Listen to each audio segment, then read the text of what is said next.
warahmatullahi wabarakatuh. Salam sejahtera bagi kita semua.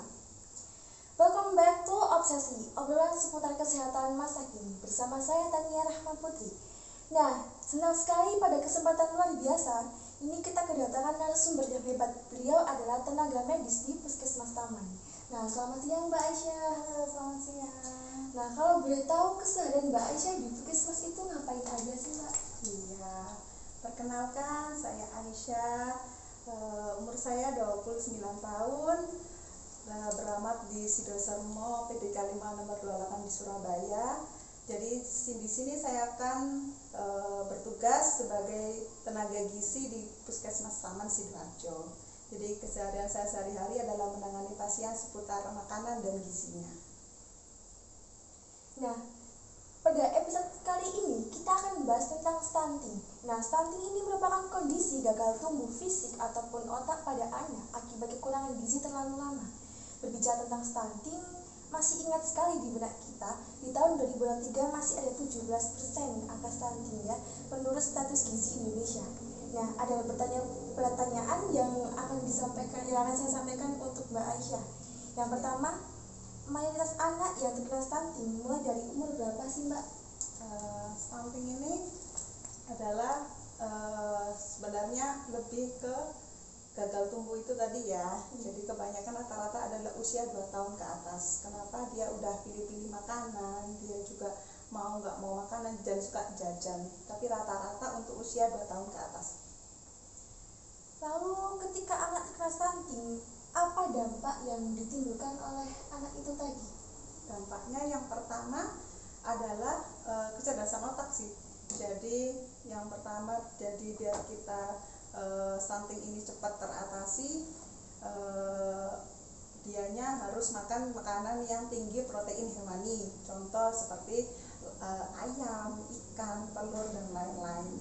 Nah, dampak yang paling utama yaitu tadi tentang kecerdasan otaknya. Dan juga biasanya kalau anak-anak sudah melanjut dewasa kan biasanya minder sama teman-temannya. Jadi salah satunya itu tadi. Nah, saya pernah nih membaca suatu berita. Umumnya anak yang terkena stunting adalah balita. Dan penyebab ditimbulkan ketika ia ada di kandungan. Apa benar Mbak? Iya, betul sekali. Jadi balita stunting ini tumbuh karena waktu dia 1000 hari kehidupan, atau kita sebutnya pendampingan 1000 HPK.